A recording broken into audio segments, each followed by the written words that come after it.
राधा स्वामी ये चलता है।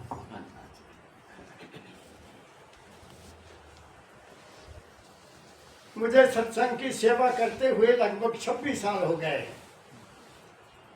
और आज पहली दफा मेरी जिंदगी में पहली दफा एक जोड़ा आया है, मियाँ बीवी आए हैं जिन्होंने भगवान के बारे में मुझे पूछा है, भगवान को मिलने के लिए आए हैं और आए भी बड़ी दूर से, जींद से आए हैं। अब इतनी इच्छा लेकर आए तो मेरी ड्यूटी बनती कि मैं बताऊं कि वो कहाँ रहता है, कैसे पाया जाएगा, वो कौन है, उसकी शक्ल क्या है। ये मेरी ड्यूटी बनती है कि मैं पहले उनको ये बताऊं। इतनी दूर से आए हैं कि भगवान, परमात्मा, ईश्वर, अल्लाह, खुदा, गॉड, जिसको वो मिलना चाहते हैं उसको कैसे मिला जाए। कबीर साहब का शब्द निकालो, जीनी जीनी रे चदरिया, निकाल लोगे? निकाल। फिर एक शब्द और सुनाऊंगा आपका, आपका नाम भी सुनाऊंगा।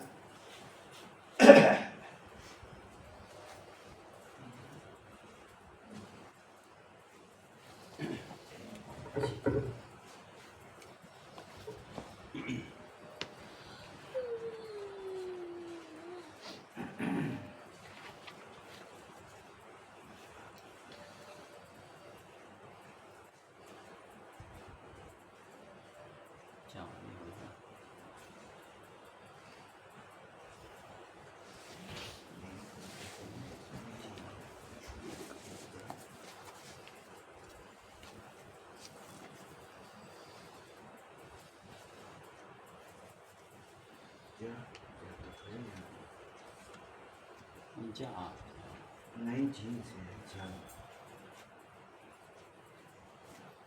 मिला? एक ही साथ सब होंगे।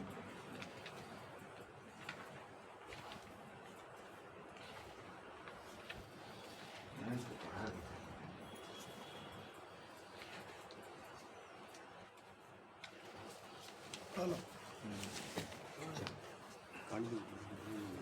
पढ़ो। कबीर साहब का शब्द सुनना पहले ध्यान से। तुम सबको मैं बताने जा रहा हूँ पढ़ लीजिए। कि वो कहाँ रहता है और कैसा पाया जाएगा। पढ़ो। ये तो भर के रख दी जाता अभी।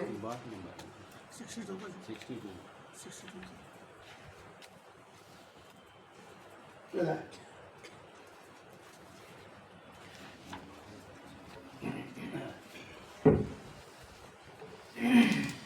राधा स्वामी कबीर साहब का शब्द है, झीनी झीनी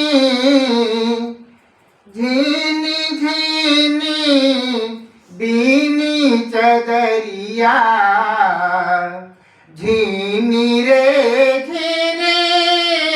ध्यान से सुनना मेरी बात को। कबीर साहब जो आदि संत हुए हैं, आदि संत जिनको मानते हैं हम, जिनके बारे में दाता दयाल जी महाराज ने कहा कि चुराहे ने कुछ भी नहीं छोड़ा।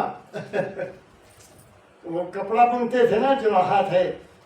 उन्होंने जिंदगी में हर पहलू से हमें समझाया कि वो भगवान, वो मालिक कहाँ है, उन्होंने समझाया। लेकिन दुनिया नहीं मानती, दुनिया नहीं मानती। अब वो उन्होंने शुरू से कहा है कि ये जो हमारा शरीर है, ये, इसको तूने चादर कहा है। चादर जानते हैं, ओढ़ी जाती है, ऊपर ली जाती है।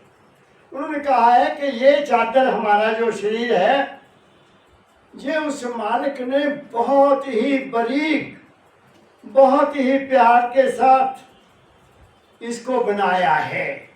झीनी होती है जिसमें कोई कमी ना हो।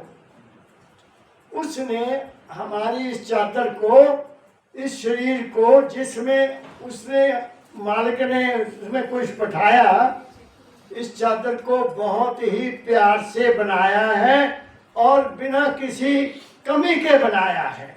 झीनी झीनी रचत दिया। आगे पढ़ो। झीनी झीनी दीनी चदरिया, झीनी रे झीनी, काहेक ताना काहेक भरनी, काहेक ताना काहेक भरनी, कौन तार से दीनी। आपको कबीर साहब कहते हैं कि इस चादर को उस मालिक ने किस ताने से और किस बाने से बनाया। अब कपड़ा बनता है ना, ये कपड़ा है, इसमें ऐसे तारे हैं, ऐसे, फिर ऐसे तारे हैं। ये कपड़ा जब बनाया जाता है तो इसकी एक लंबे तार लगती है, एक बीच में तार लगती है। आपने देखा भी होगा या नहीं देखा होगा तो मैं समझा रहा हूँ कि ये मेरी कमीज है, इसमें पहले ऐसे लाइन में है धागे, फिर उसके बीच में धागे हैं ऐसे, वो भरनी उसको बोलते हैं। काहे का ताना काहे की भरनी, कौन तार से भीनी। कबीर साहब कहते हैं कि इस चादर को बनाया किस चीज के साथ है, वो कौन सा धागा है, वो कौन सी तार है, वो कौन सी भरनी है जिससे ये बनाया, वो खुद ही बनाते हैं। आगे बढ़ो। काहेक ताना काहेक भरनी, कौन तार से दीनी, इंगला पिंगला ताना भरनी, इंगला पिंगला ताना भरनी, सुषमन तार से दीनी चदरिया। अब वो बता रहे हैं, खुद ही बता रहे हैं कि वो क्या है, वो ताना क्या है। इंगला पिंगला और सुषमना, तीन चीजें हैं हमारे शरीर में। ये इंगला है, ये पिंगला है, सांस चल रहा है ऐसे, ताना बाना भी ऐसे बुना जाता है ना। वो कह रहे हैं इंगला पिंगला ताना बाना है, और सुषमना, सुषमना नाड़ी एक और है, सुनना ध्यान से। तुम्हें नहीं पता ना, तुमने कभी ध्यान दिया है, ये सांस बारी बारी चलता है, कभी ये चलता है, कभी ये चलता है, कभी ये चलता है, कभी ये चलता है। और एक सुषुम्ना नाड़ी है, वो सुषुम्ना नाड़ी हमारी नीचे से, हमारे जहाँ हमारी रीढ़ की हड्डी है, रीढ़ की हड्डी जहाँ से खत्म होती है, वहाँ एक सुषुम्ना नाड़ी है, वो हमारी रीढ़ की हड्डी से चलती हुई यहाँ आती है। बात समझ रहे हो? ताना ये है, और बाना वो रीढ़ की हड्डी जो है उसमें से एक तार है जिसको सुषुम्ना नाड़ी कहते हैं, वो यहाँ आकर खत्म होती है। इस तीनों चीजों से हमारा ये शरीर बना है। सांस से, हमारे सांस से ये शरीर बना है, ताना बाना बना है। क्या कहा मैं अभी इसको क्लियर करूंगा। अब ये फिर पढ़ो यही लाइन। काहेक ताना काहेक भरनी, कौन तार से बीनी, इंगला पिंगला ताना भरनी, सुषुम्न तार से बीनी चदरिया। हमारे में कौन इंसान है इस बात को जानने की कोशिश करे कि मेरा शरीर कैसे बना? कोई नहीं, बाहर मुखी है, सभी बाहर मुखी हैं, दौड़े हुए हैं। ये शरीर हमारी तीन चीजों से बना है, इंगला पिंगला और सुषुम्ना, तीनों। ये जब यहाँ इकट्ठे होते हैं तो क्या बनी, त्रिवेणी बनती है, कुंभ लगता है यहाँ। सभी संत हमें बार बार कहते हैं कि सिमरन करो और ध्यान करो। यहाँ ध्यान क्यों कहते हैं यहाँ करो, और क्यों नहीं कहते कि इधर करो, मूर्ति में चलो, इधर करो, वो करो। ध्यान है अपने आप की सारी चिंताओं को दूर करके, अपने सारे विचारों को दूर करके यहाँ पर ध्यान करना, यहाँ हमारा ये भी सांस चलता है, ये भी सांस चलता है, और जब ये तीनों इकट्ठे हो जाते हैं तो हमारी समाधि लग जाती है। क्या कहा मैंने? और ये पहला नंबर है समाधि का, पहला नंबर 1 यहाँ आना है हमने, जहाँ से हमें हमारे मन का ठहराव हो जाएगा, हमारे मन की दौड़ धूप खत्म हो जाएगी और हम यहाँ का ठहर जाएंगे। कबीर साहब कहते हैं कि ये हमारा शरीर इन 3 चीज़ों से बना है, इंगला, पिंगला, सुषुम्ना, तीनों नाड़ियाँ। इसका मतलब हमारा सांस ही हमारी जिंदगी है, चाहे वो इंगला है चाहे वो पिंगला है। इसको चांद कहते हैं, इसको सूरज कहते हैं, इसको पॉजिटिव कहते हैं, इसको नेगेटिव। लेकिन बहुत लंबी कहानी है, मैं वहाँ तक नहीं जाऊँगा। ये सांस चलता है, अगर इसमें काम करेंगे तो कामयाबी मिलेगी, अगर ये चलता है तो ये नेगेटिव है, इसमें इतनी ज़्यादा कामयाबी नहीं मिलेगी। ये साइंस है हमारी, ये हमारे जिसको कहते हैं हमारे स्वर कहते हैं सांस। स्वर की सांस एक साइंस है जिसके मुताबिक संतों ने, अपने ऋषियों ने इसकी खोज की है कि भाई कोई काम करना है तो इस सांस से करना है, तो वो क्या करेंगे, इसको बंद कर देंगे, ये सांस चलेगा। ये चला, काम कर लिया, कामयाबी हो गई। अगर ये चल रहा है, तुम्हें बहुत गर्मी लगती है, बहुत गर्मी लगती है, तुम्हें पसीना बहुत आ रहा है, ये बंद कर दो, इधर से सांस लो, तुम्हें ठंडक लगने लग जाएगी। ठंडा है ना ये, क्या कहा मैंने? ये बड़ी लंबी साइंस है, लेकिन मैं वहाँ तक नहीं जाऊँगा। मैं तुम्हें सिर्फ ये बताना चाहता हूँ कि हमारा शरीर इन 3 चीज़ों पर निर्भर है। आगे चलो। 8 कंवल दल चरखा डोले, 8 कंवल दल चरखा डोले, 5 तत्व गुण तीनी। अब वो कबीर साहब कहते हैं ये एक चरखा है। चरखा देखा कभी? औरतें उस पर सूत काटा करती, तब तो खत्म हो गया सब कुछ। ये चरखा है, ये चल रहा है।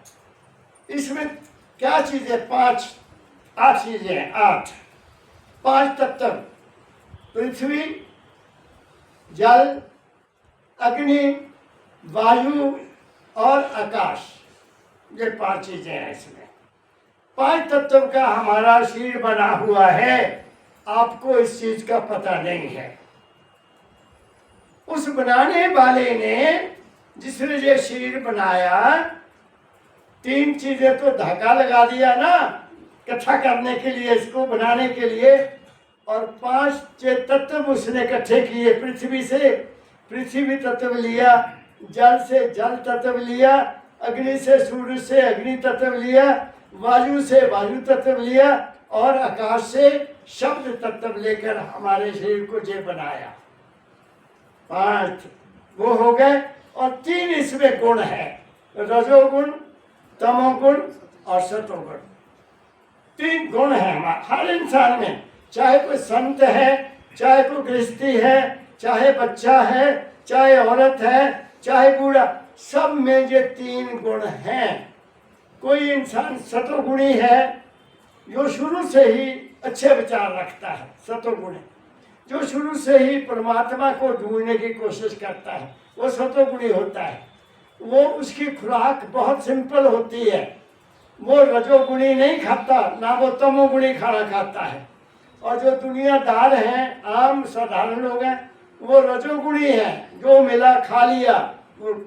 और जो सतोगुणी है, जो तमोगुणी है, वो तो विचार ही नहीं करते कि ये क्या है, ये क्या नहीं, उनके लिए सब ठीक है, अच्छा बुरा वो नहीं सोचते। जो तमोगुणी है वो तो पेट भरने की करते हैं। बात समझ गए? तो ये 3 गुण हमारे अंदर हैं और 5 तत्व हमारे अंदर हैं, जिससे ये हमारा शरीर बना। आगे। साई को सियत मास 10 लागे, ठोक ठोक के बीनी। अब साई के कबीर साहब कहते हैं, वो मालिक साई, उस मालिक को इस शरीर को कंप्लीट करने के लिए पूरा 5 तत्वों के साथ, 3 गुणों के साथ और इंगला पिंगला और सुषुम्ना के साथ इस शरीर को बनाने में 10 महीने लगे हैं। और उससे पहले अगर बच्चा पैदा हो जाए तो वो कमज़ोर होता है, वो पूरा नहीं होता। 10 महीने के बाद बच्चा बिल्कुल नॉर्मल होता है, 10 महीने के बाद। तो कहते हैं उस साईं ने इस हमारे शरीर को बनाने के लिए 10 महीने लगाए और बिल्कुल कंप्लीट किया, ठोक ठोक, कोई कमी नहीं छोड़ी, कोई कमी नहीं छोड़ी। आप मेरी बात को पकड़ो, आप हमें कंप्लीट बनाया है। जिनके कर्म कोई और तरह के थे उनके बारे में मैं नहीं बोलूँगा, लेकिन हमें सर्वंगी बनाया। सर्वंगी मीन पूरे अंग, सर्वंगी है हम, और सर्वंगी ही उसको प्राप्त कर सकता है, दूसरा नहीं कर सकता। बात समझिए। मैं एक सतपुरुष थे, जहाँ मैं किस प्राइवेट कॉलेज में लगा, प्रिंसिपल बना, तो वो बनाने वाले के पैर पर फोड़ा था। उस संत के, जो अपने आप को संत के, उसको गुरु मानते थे लोग, तो फोड़ा बहुत देर से था यहाँ पैर पर। मैंने उनको कहा बाबा जी आप डॉक्टर को दिखाओ, तो मैं उनको एक डॉक्टर के पास ले गया। आप समझ गए, ऊना में। तो उस डॉक्टर ने देख दुख के कहा कि ये तो गैंग्रीन बन गया है, गैंग्रीन बन गया है, इसको तो शायद काटना पड़े। वो कहते नो नो नो, काटना नहीं है काटे हुए शरीर का कल्याण नहीं होता, वो शरीर कमजोर नहीं, उसका कल्याण नहीं होता। चलो जवाब दे दिया। मैंने कहा अच्छा चलो, एक स्किन डॉक्टर के पास मैं ले गया उनको। लेडी थी, बहुत अच्छी लेडी थी। उन्होंने उसको देखा, कहते टेस्ट होगा और टेस्ट का रिजल्ट आएगा, कुछ दिनों के बाद आएगा और फिर मैं इलाज करूँगी। वो ठीक हो गए, उनका पैर ठीक हो गया। कहते मुझे कहते साहब आपने बड़ा अच्छा किया, मेरा पैर बच गया। बात समझिए। वो डरते हैं कि हमारा शरीर में कमी ना आए। एक बात और सुनाता हूँ। एक राजा था, उसका जो वजीर था वो बहुत अक्लमंद था। तो राजा कहीं गया शिकार खेलने के लिए, तो जो तीर छोड़ा, तीर जब छोड़ा तो तीर इस उंगली को काट दिया, उसका तीर ने ये उंगली कट गई। तो उसके वकील, उसके वजीर ने कहा महाराज जो हुआ अच्छा हुआ। कहते अरे तू कहते अच्छा हो गया, ये तो मेरी उंगली कट गई है, तू कहता अच्छा हुआ। बात समझ गए। उसको सजा दे दी, सजा दे दी मैं आपको एक बड़ी गंभीर बात सुना रहा हूं। फिर राजा कहीं फिर शिकार पर गया अपने लाओ लश्कर लेकर। वो ऐसी जगह पहुंच गया जो आदिवासी लोग थे, उन्होंने उसको पकड़ लिया, उस राजा को पकड़ लिया। ऐसे भी है, अभी लोग हैं, उसको पकड़ लिया। तो उस साल में आदमी की बलि देते थे वो जो लोग थे आदिवासी, वो हर साल एक आदमी का बलिदान करते थे, उसको कत्ल करते थे। बात समझ गए। तो अब राजा उनके पास है, वो कहते अब तो अच्छा हो गया, तो इसको करेंगे। तैयारी हो गई पूरी उसको बलि देने की। तो जब उसको लेकर गए वहाँ, तो पहले कहा जो उनके आचार्य थे, इनको देखो जो कंप्लीट हैं, पाँव से लेकर सिर तक कंप्लीट है, कोई कमी तो नहीं है। तो नीचे देखा पैर ठीक है, 5 उंगलियां दोनों की ठीक है। ऊपर तक आते गए, हाथ पाए देखने थे। जब हाथ पैर देखे तो हो इसकी तो उंगली नहीं है, इसका बलिदान नहीं हो सकता। बात समझिए। इसको छोड़ो, इसको निकालो यहाँ से, ये देश से निकालो, ये हमारा अपमान कर दिया इसने, उसको छोड़ दिया। तो वो वापस आया, अपने राज में आया। तो वकील उस वजीर को एकदम छोड़ा, कहता आपका भला हो, आपने जो कहा था वो ठीक हुआ, नहीं तो मुझे तो कत्ल कर दिया ना था उन्होंने। क्या कहना चाहता हूँ, कंप्लीट है ये, उसने इसमें कोई कमी नहीं छोड़ी, ठोक ठोक कर बनाया। 5 तत्व हैं इसमें, 5 कर्म इंद्रियां हैं इसमें, 5 ज्ञान इंद्रियां हैं आपकी, और इसके साथ मन है, चित्त है, बुद्ध है, अहंकार है, जो तुम्हारी जिंदगी को चला रहे हैं। बात समझ गए आप?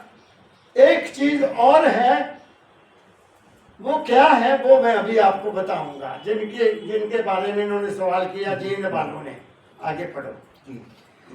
सोचा दर सुर नर मुनि ओढ़ी, ओढ़ी के मैली कीनी।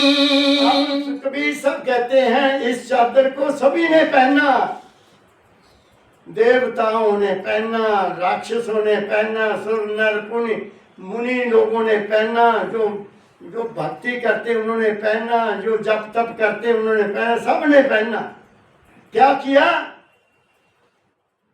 सोचा दर सुर नर मुनि ओढ़ी, ओढ़ी के मैली इसको मैला कर कीनी। दिया, इसको मैला कर दिया। दूसरे शब्दों में मैं कहूंगा कि ये शरीर को जिसने कुछ बनाया है, अपने आप में बनाया, जटा रख ली बड़ी बड़ी, तो मिट्टी लगा ली अपने ऊपर, ना जाने क्या क्या लोग करते हैं ड्रामा, और कुछ नहीं। उन्होंने इस शरीर को मैला कर दिया है, इस चादर को गंदा कर दिया है, इस चादर को वहां तक पहुंचने के काबिल नहीं छोड़ा। ये कह रहा हूं मैं आपको।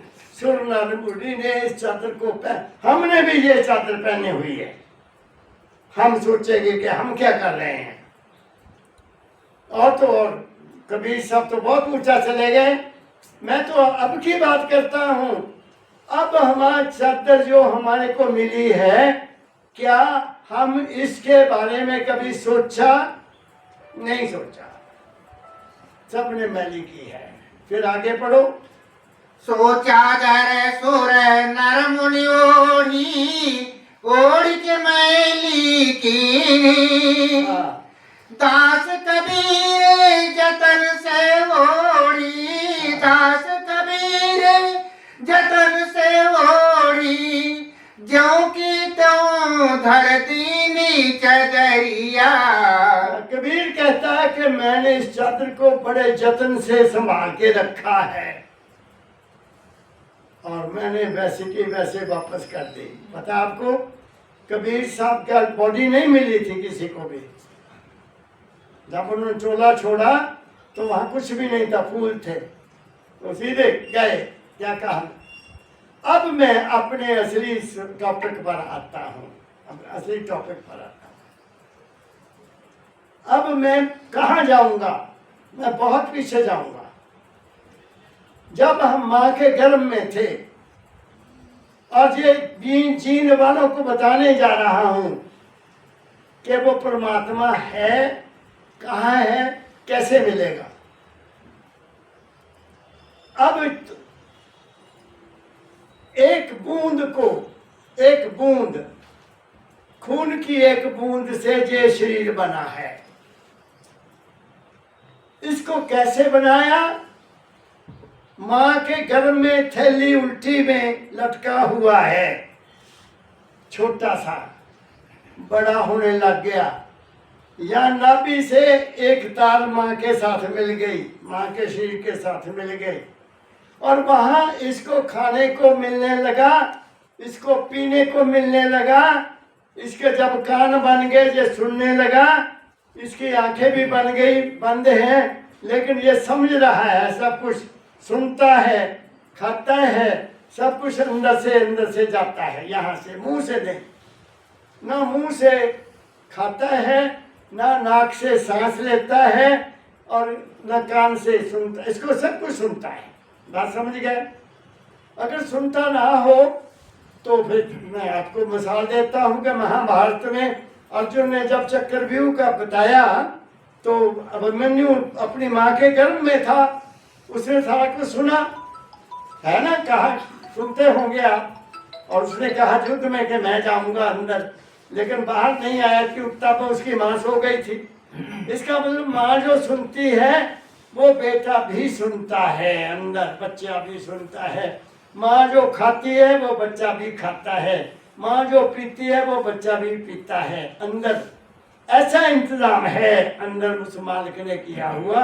और जब ये पूरा कंप्लीट हो गया 10 महीने के बाद ये बाहर आया। बाहर आने पर डॉक्टरों ने एकदम इसका मुंह साफ किया और सीधा कर दिया। सीधा किया तो ये रोया। अब बच्चा रोता है, अगर रोया नहीं तो इसका मतलब उसका सांस यहाँ से नहीं आया और ये डिक्लेयर कर देता है जी डेड। मैंने कई दफ़ा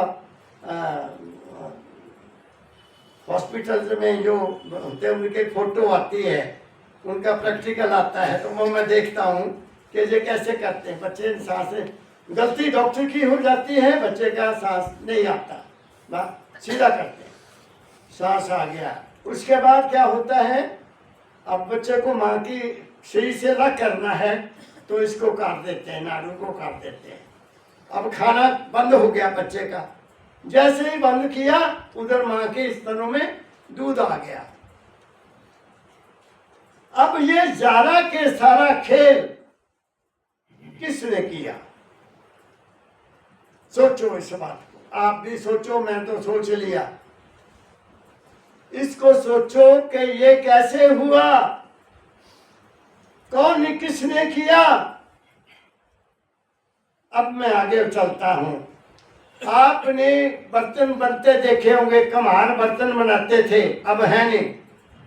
अब फैक्ट्रियां लग गई स्टील के बर्तन, अब स्टील के बर्तन आ गए, स्टील के कुकर आ गए। बाकी जो भी बर्तन बनता है उस बनाने वाले का पहले सोचते हैं कि इसमें डालना क्या है।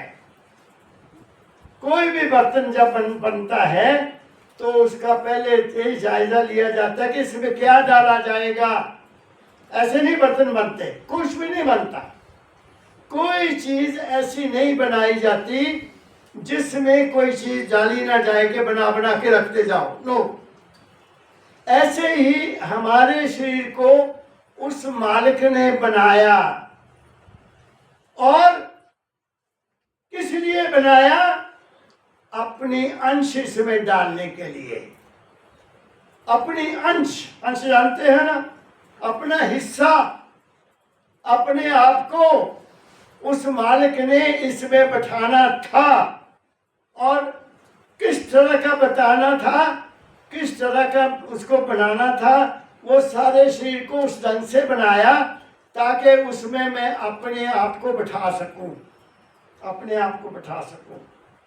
वो बैठा दिया, बच्चा बाहर आ गया, उसका माँ को दूध मिलने लग गया। फिर क्या हुआ? फिर रोटी, जब दूध, फिर उसके दांत आ गए तो दूध बंद हो गया, फिर रोटी खाओ।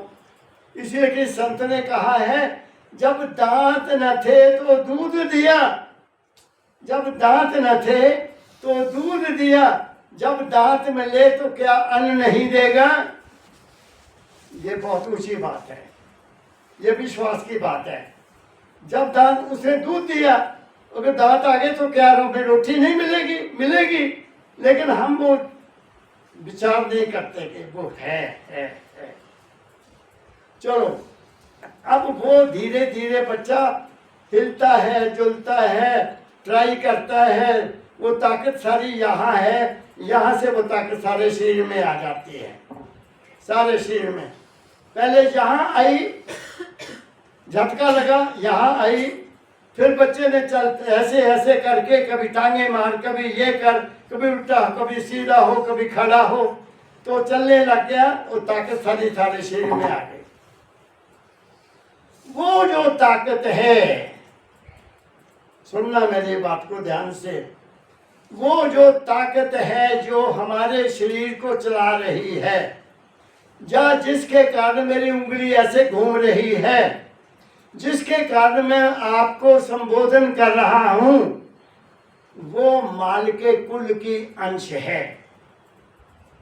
जब वो चली जाएगी तो शरीर साइलेंट हो जाएगा। तो कौन है फिर वो जो आपके अंदर है, वो कौन है, उसकी खोज करना है। थोड़ा और आगे चलता हूं मैं। बड़ा साइंटिस्ट में पटियाला में भी बोला यही, बड़े पढ़े लिखे लोग वहां बैठे थे। अब सवाल ये हो गया कि तुम सब कुछ देखते भी हो, सुनते भी हो, चलते भी हो, खाते भी हो, पीते भी हो, काम भी करते हो, सब कुछ करते हो। क्या कभी आपने इस बात के ऊपर ध्यान दिया कि जो तुम खाते हो उसको पचाता कौन है? क्या कभी आपने ये भी ख्याल किया कि तुमने दूध पिया तो दूध का पानी बनकर पेशाब बन के निकल गया, वो दूध किसने छान दिया? तुमने लस्सी पी, उन लस्सी को भी पानी में बदल दिया, वो तुम्हारे अंदर कौन सी चीज है? तुम्हारे अंदर जो तुमने खाया उसको पचाया किसी चीज ने, उसको गूंदा, उसका मल एक तरफ कर दिया, उसका पानी एक तरफ कर दिया, उसका खून एक तरफ कर दिया और तुम बलवान हो गए। वो कौन सी चीज है जो तुम्हारे अंदर काम कर रही है? फिर आगे आगे चलता हूं, जो मैं समझा हूं। तुम्हारी नबज चल रही है, क्या तुम्हें पता है कि तुम्हारी नबज चल रही है? तुम्हें कुछ भी पता नहीं है। तुम्हारा दिल धड़क रहा है, क्या तुम्हें पता कि तुम्हारा दिल धड़क रहा है? तुम्हें नहीं पता है। तुम सो जाते हो, दिल धड़क रहा है और ये नब्ज भी चल रही है। तुम सांस लेते हो, तुम्हें पता है कि सांस कहां से आता है और कौन लेता है?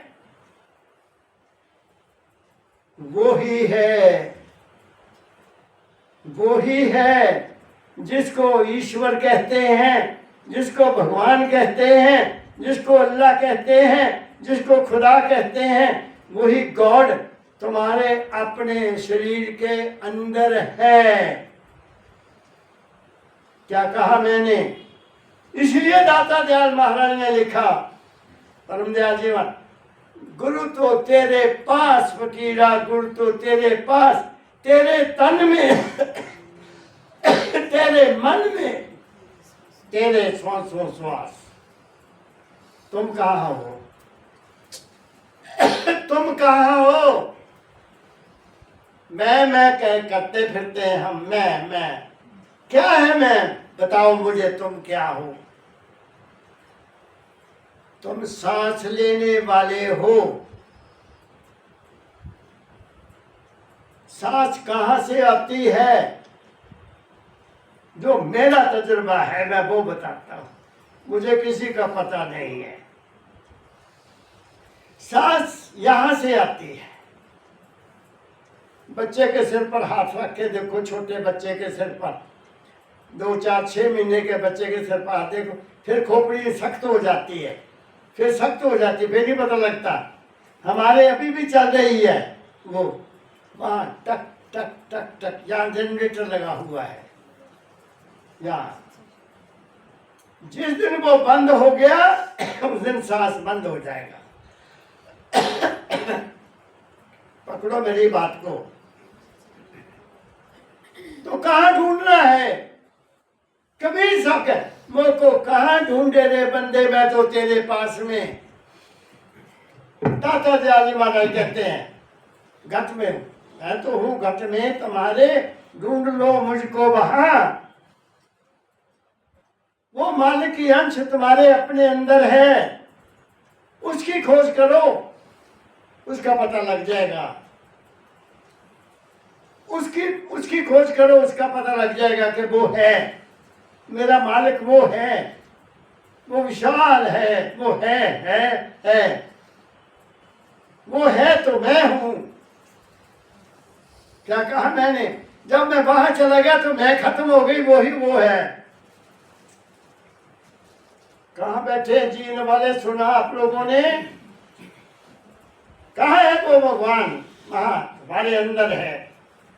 मैंने आपको डिटेल में बताया कि बच्चों अपने आप को अपने अंदर में खोज करो, वो क्या है। और इसका रास्ता गुरु बताता है। इसको पाने के लिए गुरु की जरूरत है। बिन गुरु ज्ञान न उपजे साधु, ले गुरु की शरणाई। गुरु बताता है कि बच्चा तू कहाँ भटक रहा है, ऐसे नहीं वो मिलेगा। उसको शरीर मन और सब कुछ उसको अर्पण करना पड़ेगा, इसको भूलना पड़ेगा, मन से ऊपर जाना पड़ेगा, आत्मा से भी ऊपर जाना पड़ेगा। वो तीनों से ऊपर है, यहाँ है। क्या कहा मैंने? मगर दुनिया को ये बात कोई बताता, अरे एक शब्द निकाल दाता का जी फिर मैं होगा चलूंगा थोड़ा, वो क्या ना, जिसकी तुमको खोज है वो प्रकट वो तुम्हारे घट में है। ये भी सुन लो, ये भी सुन लो। दाता दयाल क्या कहते हैं, हमें समझाते हैं।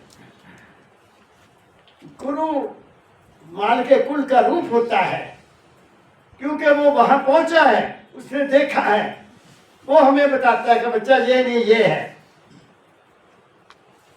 बच्चा ये नहीं ये है। जिसकी तुमको खोज है मिल गया। प्रगट में तुम्हारे मन में है।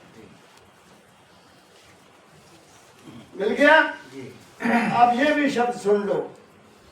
दाता दयाल कहते हैं कि मैं कहाँ हूं,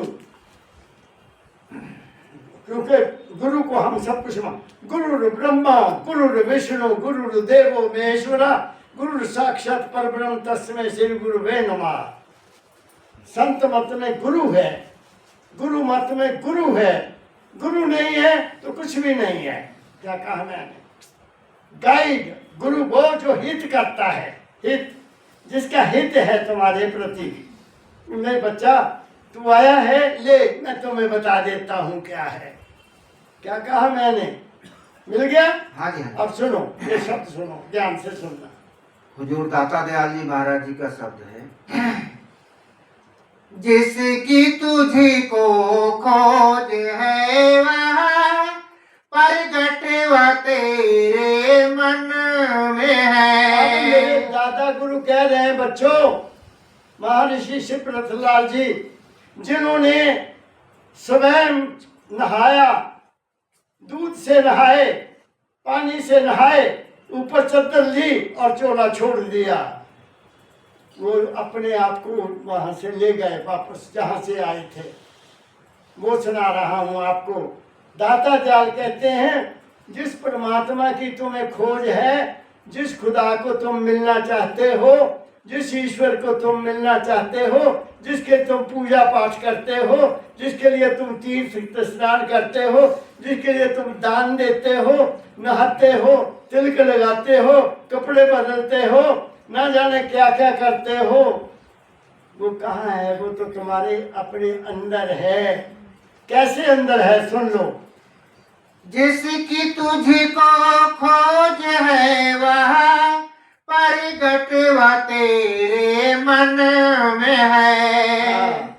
भरम भूला भटका क्यों है, दिन रात घर और बन में है। क्यों भटकता फिरता है? क्यों भूला फिरता है? क्यों धक्के खाता फिरता है? क्यों इधर से उधर दौड़ा फिरता है? उसकी खोज में वो कहाँ है? तुम्हारे अपने अंदर है। पढ़ो। इंद्रियों में है वही, बुद्धि में चित अहंकार में। वो तुम्हारी हर इंद्री में है। तुम्हारी आंख में देखने वाला वो है, तुम्हारे कान को में सुनने वाला वो है, तुम्हारी रचना के ऊपर तरह तरह के स्वाद लेने वाला वो है। यही की इंद्रियां। और क्या इंद्रियां हैं? क्या कहा मैंने? फिर पढ़ो। यही इंद्रियों में है वही, इंद्रियों में है वही, बुद्धि में चित अहंकार में। हाँ। मास में है प्राण में है, मास में है प्राण में है, नस नाड़ी और तेरे तन में है। तुम्हारे मांस में वो ही है, तुम्हारी हड्डियों में वो ही है, मैं तो जहां तक कह दूंगा तुम्हारे अंदर हड्डियों में एक मैरो होता है, मैरो, वो भी वही है जिसके कारण हम चलते हैं। क्या कहा मैंने? अब बताओ संत, इसके अलावा और तुम्हें क्या समझाएं? आगे पढ़ो।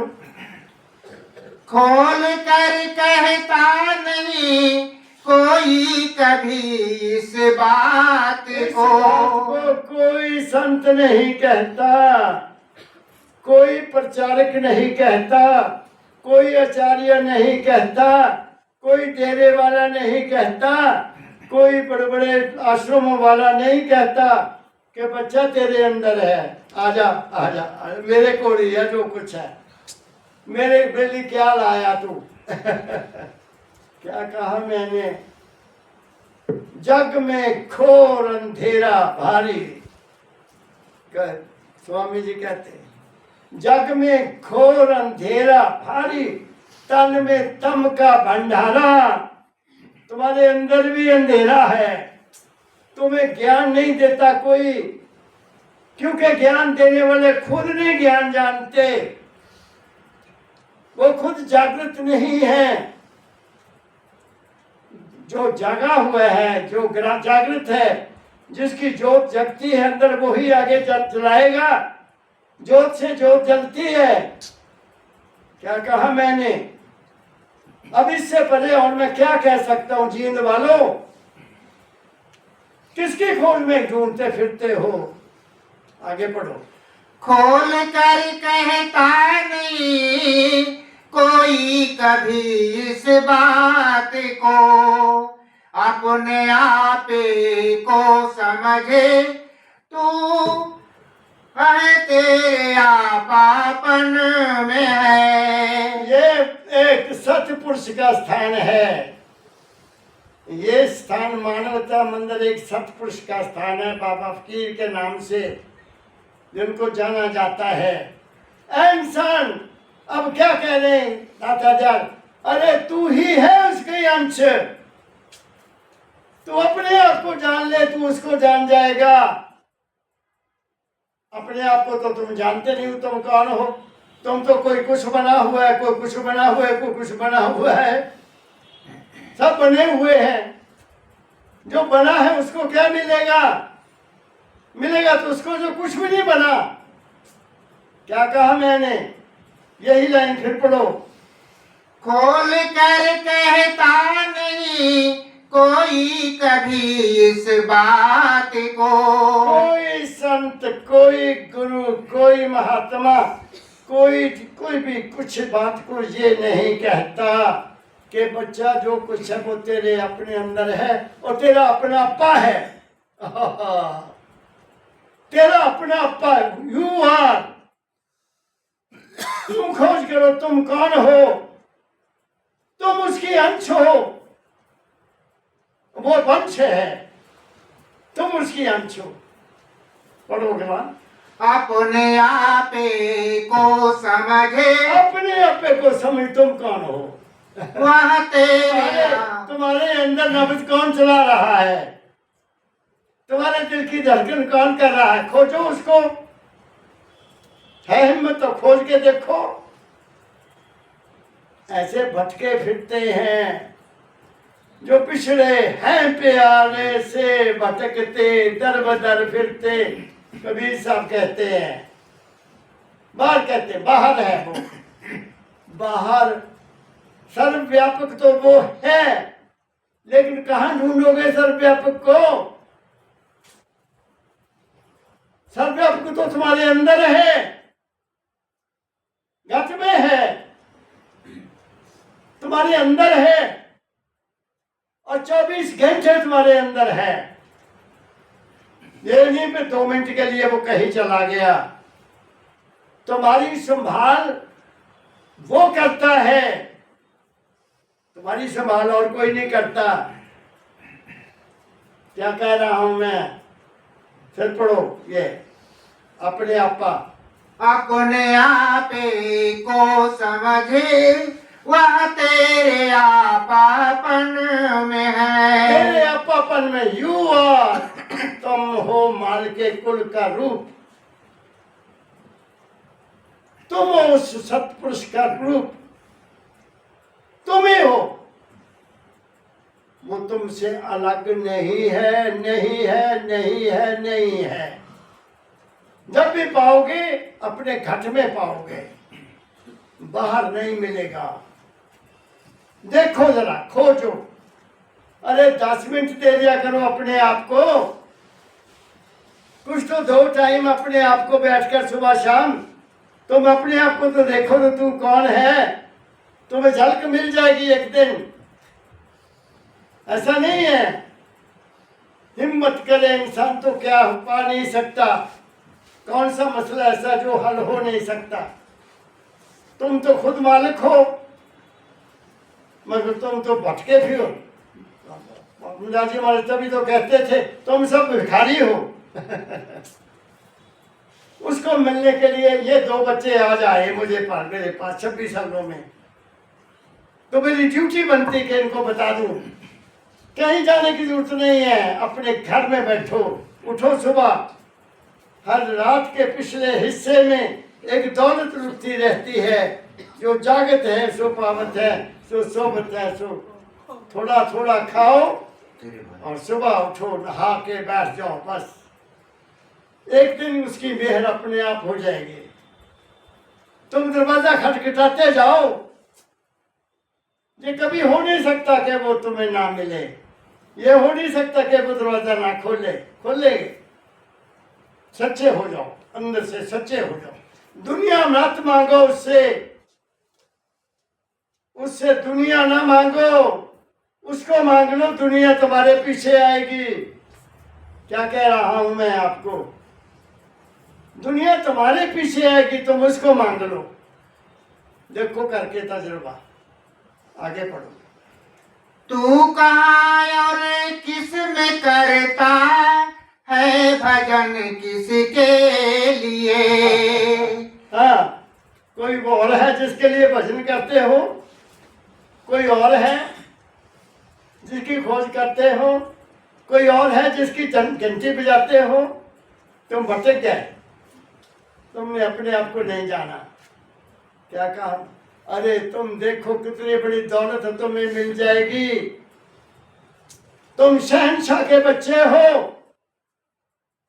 तुम राजकुमार हो, तुम्हें सल्तनत मिलेगी पूरी, जिसके वो मालिक है वो ही तुम्हें देगा। क्या कहा मैंने, जिस बाप को बच्चे प्यार करते हैं, जिस बाप की बेटे सेवा करते हैं, वो बाप सारा कुछ अपने बच्चे को दे देता है। तो वो इतना बड़ा हमारा बाप है, क्या जब हम उसके हो जाएंगे तो हमें वो भूखे रखेगा? क्या हमें मांगने की जरूरत है? नहीं है। क्या कह रहा हूं मैं आप लोगों को, बच्चों समझो मेरी बात को। आगे आखिरी पढ़ दो लाइन जी। राधा स्वामी धाम घट में राधा स्वामी नाम। आखिरी बात कह दी दाता दयाल ने, राधा आदि सुरत का नाम, स्वामी आदि शब्द पहचान। जो तुम्हारे अंदर सुरत है, जो तुम्हारे अंदर तुम हो, वो उस मालिक की अंश है। उसको पहचानो और उसके साथ मिला दो, वो तुम्हारे अपने अंदर है, बाहर नहीं। राधा स्वामी धाम लोगों ने नाम रख दिया, वहां बनारस में भी राधा स्वामी धाम कहते हैं। बात समझ गए, कहीं और भी राधा स्वामी धाम वो जगह का नाम है। असली राधा स्वामी धाम तुम्हारे यहाँ है, ये है राधा स्वामी धाम। वो तो दुनियादारी है कि लोग आए, मत्था टेके, पैसा चढ़ाए, वो भी जरूरी है। सत्संग होता है वहाँ, आप लोग आते हैं तो ये सारा इंतजाम, जो बिजली चल रही है इसका खर्च है, फिर लंगर है, खर्च है। मेरी बात समझ गए कि नहीं? ये चलने चाहिए। ये तो कबीर साहब के समय से चल रहा है, इसको चलाना है हमने जब तक जिंदगी है। क्या कहा, राधा स्वामी बड़ो फिर बोई। राधा स्वामी धाम घट में राधा स्वामी नाम। घट में है, अंदर है। सूरत में वह शब्द में है, और वही साधन में है। तुम्हारे अंदर है बच्चों। समझा चीन वालों? अब मैं बताता हूँ। एक बेटे ने बोला आज कि एक शब्द कबीर साहब का सलाह देना। कोई बात नहीं, निकालो शब्द। सतगुरु पकड़ी बाह, नहीं तो मैं बह जाता। अब ये चीज कहाँ मिलेगी? ये भी सवाल है। क्या किसी दुकान पर मिल जाएगी? चढ़ावा देकर मिल जाएगी? नहीं। कहाँ मिलेगी? किसी सत्पुरुष के पास, जिसको कोई मतलब नहीं है, तुम्हारी जेब की तरफ को नहीं देखता, तुम्हारे चढ़ावे की तरफ नहीं देखता, ये कितने पैसे लाया है, वो तुमसे कुछ भी नहीं चाहता। वो केवल क्या चाहता है? तुम्हारा हित चाहता है कि जिस इच्छा से तुम आए हो मालिक तुम्हारी इच्छा पूरी करे। जिस ख्याल को लेकर आए हो मालिक तुम्हारा ख्याल पूरा करे। वो ये चाहता है और कुछ नहीं चाहता। क्या कहा मैं? तुम यहाँ आए हो, खाली मत जाओ, खाली आओ, भर के जाओ। जो भरा हुआ आएगा उसको नहीं मिलेगा, जो खाली होके आएगा उसको मिलेगा। अब दाता का शब्द मेरे ऊपर लागू होता है। ये कबीर साहब का शब्द मेरे ऊपर लागू होता है। जब मैं पहली दफा इसको पढ़ा मैं गदगद हो गया। ओ, ये कबीर साहब मेरे बारे में कह रहे हैं। हो सकता है उन्होंने अपने बारे में कहा हो, लेकिन मैं फील करता हूँ कि जो उन्होंने मेरे लिए लिखा। पढ़ो। मेरे सतगुरु पकड़ी बाह, नहीं तो मैं बह जाता। यही लाइन। मेरे सतगुरु पकड़ी बाह, नहीं तो मैं बह जाता।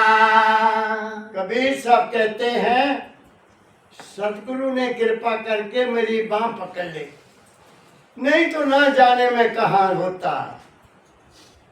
मेरा ये जीवन ही बर्बाद हो जाता। मुझे ये दुनिया के सुख ना मिलते। ये वो उनकी सिफत कर रहे हैं। गुरु बिना बच्चों कुछ भी नहीं है। गुरु ब्रह्मा गुरु विष्णु सबसे बड़ा है। ईश्वर की पूजा नहीं, गुरु की पूजा। ये हमारी परंपरा है, ये हमारी परंपरा है, लेकिन हम उसको भूल गए। हमें बुला दिया स्वार्थी लोगों ने, अपना ही मठ बना लिया, अपना सब कुछ कर लिया। तुम्हें ज्ञान कौन देगा?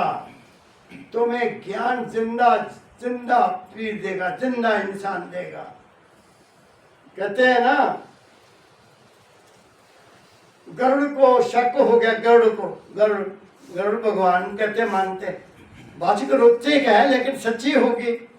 गरुड़ को ये शक पड़ गया कि राम जो थे वो ब्रह्मा के अवतार नहीं थे, ब्रह्मा के अवतार नहीं थे। उन्होंने सबसे ब्रह्मा को मिले, विष्णु को मिले के बताओ जी कि वो आपके अवतार हैं, क्योंकि वो जानवर था और वो गुरु वो शरीरधारी थे। वो कहते नहीं, हम नहीं बता सकते, तुम काकभुशुंडी के पास जाओ। काकभुशुंडी पक्षी है, पक्षी पक्षी की भाषा समझेगा। तो गरुड़ पक्षी के पास गया, काकभुशुंडी के पास गया। उसने उसको समझाया कि हाँ वो अवतार है। ऐसे ही इंसान का इंसान मददगार हो सकता है, इंसान को इंसान समझा सकता है। परमदयाल जी महाराज कहा करते थे, बच्चा ये सीना मसीना चलता है, मेरे सीने से तेरे सीने में जाएगा। ये दूसरा आदमी नहीं समझ सकता। क्या कहा मैंने?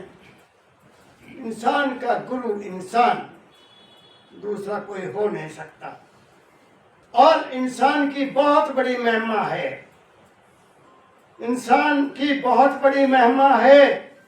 बाबा फकीर जी महाराज ने ये इंसान का झंडा जो अभी लहराया जाएगा 13 अप्रैल को, उसके पीछे बहुत बड़ी ताकत काम कर रही है। या इंसानियत है वही रूहानियत है। या इंसानियत नहीं है, वहां रूहानियत कहाँ है? या इंसानियत नहीं, वहां कोई धर्म नहीं है। मैं ये कहता हूं कोई धर्म नहीं है, वो तो पखंड है। इंसानियत ही सबसे बड़ा धर्म है, मानवता की सेवा ही सबसे बड़ा धर्म है। कोई नफरत नहीं, कोई ईर्ष्या नहीं, कोई द्वेष नहीं। संतों की वाणी ऐसा कहती है, लेकिन हम नहीं मानते। कैसे कहते हैं आजकल? जो दाता कबीर साहब कहते हैं, मेरे सतगुरु ने बाह पकड़ी तो क्या हुआ? आगे मेरे सतगुरु पकड़ी बाँ, नहीं तो बह जाता। कर्म काट कोयला किया, ब्रह्म अग्नि परिचार। कर्म काट कोयला किया, ब्रह्म अग्नि परिचार। आगे लोभ मोह भ्रम जारिया, लोभ मोह भ्रम जारिया। सतगुरु बड़े दयाल। वो कहते हैं सतगुरु इतने दयाल हुए कि सबसे मेरे पहले कर्म काट दिए। बहुत ऊंची बात है, बहुत ऊंची बात है। जब मुझे 4-5 साल हो गए महाराज जी के पास आते हुए, तो महाराज जी के मैं एक फोटो ली, जिसमें मेरे दाता बैठे हुए हैं, चौकड़ी लगाकर उनके गले में हार है। मुझे बहुत प्यारी लगी, वो मैंने ले ली। महाराज जी के फादर हुआ यही। महाराज जी उसमें मेरा नाम लिखा और साथ में लिख दिया द लक्की। ओ बल्ले बल्ले बल्ले बल्ले बल्ले। जब उन्होंने लिखा द लक्की, मेरे सारे कर्म काट गए। क्या कहा मैंने? किस्मत वाला, किस्मत कौन बनाता है? गुरु। एक शब्द ने मेरे जीवन को बदल दिया। कर्म काट कोयला किया। कौन सी अग्नि? वचन, वचन की अग्नि से। और फिर क्या किया? काम क्रोध लोभ मोह। क्या कहूं मैं आपको, कभी कामना कोई नहीं की थी, क्रोध कभी आया ही नहीं, लोभ किस बात का करूं? वो दाता ने खुद ब खुद सब कुछ करता रहा। अरे बच्चों, मैं आपको कसम खा के कहता हूं कि मैंने जिंदगी में कुछ भी नहीं किया। जो किया मेरे सतगुरु ने किया। मुझे नहीं पता मैं कब एमए कर गया। कभी महाराज जी से नहीं कहा था महाराज जी मेरा कल पेपर है। और मुझे विश्वास हो गया था कि मैं उनसे क्या कहूं, वो तो सब कुछ जानते हैं, मुझे क्या कहने की जरूरत है। क्या कहा मैंने? विश्वासम फलदायकम। विश्वास करो और सुनो मेरी बातें और कह देता हूं मैं। महाराज जी कहा करते थे सत्संगों में, जिन्होंने सुना होगा, कहा करते थे कि मालिक मुझे एक ताकत दे, मैं बता सकूं कि मैं कहाँ गया शरीर छोड़ने के बाद। अब का तो मुझे पता है कि मैं कहाँ हूं, क्या करता हूं, कि शरीर छोड़ने के बाद मैं कहाँ हूँगा। मुझे दाता ये हिम्मत दे कि मैं ये भी बताऊं कि मैं कहाँ हूं। अब ये दिमाग मेरे बात में दिमाग में थी, और मैं कहा करता था मेरे दाता जरूर बताएंगे कि वो कहाँ है। मेरे ये विश्वास था पक्का। मैं जब भी मेरे दाता सेवा छोड़ेंगे मुझे जरूर बताएंगे कि मैं कहाँ हूँ। ये मेरा विश्वास था। और 12 सितंबर 1981 1981 12 सितंबर मैंने शिमला जाना था। जैसे सुबह जहाँ आता हूँ तो महाराज जी की आज्ञा लेकर आता हूँ। मेरा यूनिवर्सिटी में पेपर था PhD का, तो मैं टची रख दिया। हमेशा जल का गड़बी रखी, पानी रखा, उसमें पैसे डाले और हाथ जोड़कर खड़ा हो गया, दाता का ध्यान किया, दाता का ध्यान किया। आहा, अंदर से मेरे बाबा फकीर की आवाज आई, बच्चा अब मैं सर्वव्यापक हो गया हूं। ये उनके शब्द हैं, मैं सर्वव्यापक हो गया हूं। तो मैं कैसे कहूंगा वो नहीं है? क्या कहा मैंने? और 12 सितंबर को उन्होंने चोला छोड़ा था। मुझे बताया, I am so lucky, I am the लक्की, मैं बहुत भाग्यशाली हूं, उनकी कृपा से यहां बैठा हूं, आपकी सेवा कर रहा हूं। मेरा कोई स्वार्थ नहीं है, मेरा स्वार्थ ये है कि उनकी वाणी आप तक पहुंचा दूं। एक सतपुरुष का तजुर्बा आपको बता दूं कि सतपुरुष में क्या होता है। सतपुरुष का वचन कभी खाली नहीं जाता। संत वचन टले नहीं, चल जाए ब्रह्मांड, पलट जाए ब्रह्मांड। संत वचन पलटता नहीं है, संतों का वचन कभी खाली नहीं जाता, याद रखना। क्या कहा? और हर वक्त इंसान संत नहीं होता, ये भी कह देता हूं। वो एक वक्त होता है जब संतपना आता है। क्या कहा मैंने? आगे पढ़ो। कागा से हंसा किया, जाति वरण कुल खोए। अब क्या किया? काग से हंस बना दिया, जाति वर्ण सब खत्म कर दिया। संत मत में कोई जाति नहीं है, संत मत में कोई वर्ण नहीं है। जो मन से आगे चला गया उसकी कोई जाति नहीं है। जाति केवल मन तक है, मन बुद्धि तक है। जो संत मत में चला गया आगे उसकी कहाँ जात है? हमारी बात समझ गए? ये दुनिया है, इसने तो बनाया हुआ है पखंड। ये पखंड है, सारा झूठ है।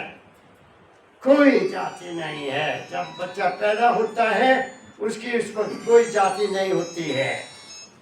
इंसान की इंसान बनो, इंसान की औलाद है, इंसान बनो, बस ये है। क्या कहा मैंने? मेरे ख्यालों को बदल दिया मेरे दाता ने, मेरे विचारों को बदल दिया मेरे दाता ने। मैं तो जहां तक कहूंगा, जब उन्होंने पहली दफा मेरी तरफ से देखा था मेरे शरीर का खून ही बदल गया था। मैं तो यहां तक कहने को तैयार हूं। क्या कहा मैंने? गुरु की बहुत बड़ी महिमा है, और वो ईश्वर, वो मालिक गुरु के रूप में आता है। वो गुरु उससे अलग नहीं होता। अच्छा, कागा से हंसा किया, जाति वरण कुल खोए। दया दृष्टि से सहज सब पातक डारे धोए। जब उनकी दया हो जाती है तो अंदर जो हो जाता है, बाहर से तो नहाते ही हो ना तुम। जब गुरु की दया होती है तो अंदर ही साफ हो जाता है। तो सुनो, तुम्हारे शरीर के रोम रोम से आवाज आ रही है, तुम सुनने की कोशिश करके देखो। तुम्हारे शरीर के रोम रोम से, तुम्हारे शरीर के अंग अंग से वही आवाज आ रही है जिसका मैंने जिक्र किया। क्या? राधा स्वामी वो है। आपने भी गाया शब्द राधा स्वामी का, उनकी सिफ्त का ही है राधा स्वामी। उसका नाम और कोई हो ही नहीं सकता, और नाम दूसरा हो सकता किसी का। ये तुम्हारा अपना नाम है राधा स्वामी। राधा आदि सुरत का नाम, स्वामी आदि शब्द पहचान, दोनों यहाँ हैं। सुरत भी यहाँ है और शब्द भी यही है। और वो कहाँ से आई? यहाँ आई। कबीर धारा अगम की, कबीर धारा अगम, कबीर ने तो साफ कर दिया।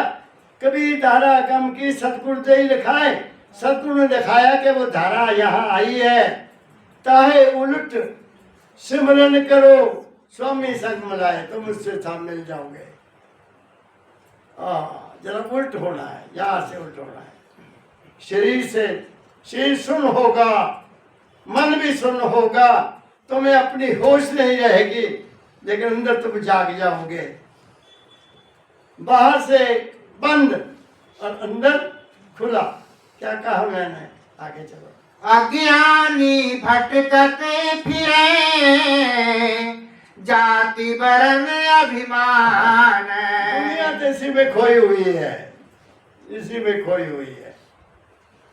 अज्ञानी है, उनको पता ही नहीं है कि ये जाति क्या है, वर्ण क्या है, कुछ नहीं है। जातियां तो सिर्फ 3 है, एक आदमी है, एक औरत है और एक किन्नर है। किन्नर है ना वो औरत होती ना वो मर्द होता, बस 3 है, औरत, मर्द और किन्नर, 3 जातियां, और कोई जाति नहीं है। आगे। अज्ञानी भटकते फिरे, जाति वर्ण अभिमान। सतगुरु शब्द सुनाइया, भड़क पड़ी मेरे कान। सतगुरु का जिस दिन शब्द तुम्हें सुनाई दे जाएगा, तुम्हारा कल्याण हो जाएगा। क्या कहा मैंने? वो तुम्हारे अंदर है शब्द, वो तुम्हें पुकार रहा है, मगर तुम उसकी तरफ ध्यान नहीं देते। वो ये कान नहीं सुन सकते ना, मेरा अपना तजुर्बा, ये कान नहीं सुन सकते। मन के कान भी नहीं सुन सकते, मन के भी कान है। सपने में काम होते हैं ना अपने, सपने में थोड़े कान कम करते हैं ना। आत्मा के भी कान नहीं सुन सकते, आत्मा के भी कान है, क्योंकि सतलोक में बीन सुनती है। क्या कहा? वो केवल सुरत ही उसको सुनती है, वो सुरत ही का शब्द है, इसलिए इसका नाम रखा है सुरत शब्द योग। सुरत को शब्द के साथ मिलाना, और ये बड़ा आसान है। किनके लिए? जो अंदर से सच्चे हैं, बस जिनको तलाश है उसकी, जिनको उनकी तलाश है वो सच्चे हैं, उनको जरूर मिल जाएगा। आगे। माया ममता तजी गई, विषयाना ही समाए। माया कहते हैं मन के ख्याल, बार बार ख्याल उठते, बार बार ख्याल उठते हैं, वो फिर तुम्हें तंग नहीं करेंगे। जैसे माया चली, सिमरन शुरू कर दो, लो माया खत्म हो जाएगी। बात समझे? नाम का सिमरन करो। ख्याल आते हैं, कभी कोई ख्याल, कभी कोई ख्याल। मैं अमेरिका से, मुझे फोन आया, अश्विनी महाराज जी, मैंने कहा कभी कभी मैं महसूस करता हूँ, अपनी बात बताई, कि मैं अब मेहमान हूँ। कहते महाराज जी क्या कहा? मैं क्या, मैं मेहमान हूँ यहाँ, ये मेरा देश नहीं है, ये तो देश तेरा नहीं, देश है बेगाना, यहाँ सब बेगाने बसे, कोई नहीं जगाना, मेरा वो है। बाकी दुनिया तो व्यवहार है बच्चों, इसको प्रेम से निभाओ। जो ड्यूटी दी है दाता ने, पिता के रूप में, बेटे के रूप में, पति के रूप में, और जो भी ड्यूटी तुम्हें कुदरत ने दी उसको निभाओ, वही धर्म है और कोई धर्म नहीं। बाप के रूप में बच्चों की पालन पोषण करो, पति के रूप में पत्नी के ख्यालों की इज्जत करो, और बेटे के रूप में माँ बाप की सेवा करो। उससे बड़ा दुनिया में कोई पुण्य नहीं है। जिसने माँ बाप की सेवा की, उनका आशीर्वाद मिल गया, वो तर जाएगा। ये भी मैं आपको बता देता हूँ, बाकी कोई जरूरत नहीं है किसी की भी पूजा करने की। चलो आगे। माया ममता तजी गई, विषयाना ही समाए। कहे कबीर सुनो भाई साधो, कहे कबीर सुनो भाई साधो, हद तज बेहद जाए। कबीर कहता है जब गुरु की दया हो जाती है, उस इंसान के लिए कोई हद नहीं रहती, वो बेहद हो जाता है। हद में रहे सो औलिया, हद में रहे सो औलिया, बेहद रहे तो पीर, हद बेहद दोनों टप्पे ताका नाम फकीर। क्या कहा मैंने? उसके लिए ना शरीर की नियमत है, ना मन की है, ना आत्मा की है, वो सर्वव्यापक हो जाता है। क्या कहा मैंने? तो आज बहुत कुछ मैंने आपको कह दिया। विचार करो, मत भटको, अपने घर में बैठो, एक जगह बना लो, वही बैठना है। सुबह टाइम फिक्स कर लो कि मैं यहाँ ही बैठूंगा। उस वक्त दुनिया को भूल जाओ, उस वक्त कोई ख्याल ना करो, बच्चों को उसके हवाले करो, अपने आप को उसके हवाले करो, अपने मन को उसके हवाले करो, तन को उसके हवाले करो। दुनिया का ख्याल छोड़ो, तुम उसको पा जाओगे। बच्चों, कोई मुश्किल नहीं है। मेरा आपको बहुत बहुत प्यार, शुभकामना। मेरा दाता आपकी जो दुनियावी जिंदगी इसको खुशहाल करे, तुम्हारी चिंता खत्म हो जाए और तुम इस रास्ते पर धीरे धीरे चलो, तब आके तुम्हारा जीवन भी सफल हो जाए। इन्हीं के साथ मेरा आप सबको बहुत बहुत प्यार भरा राधा स्वामी, राधा स्वामी, राधा स्वामी।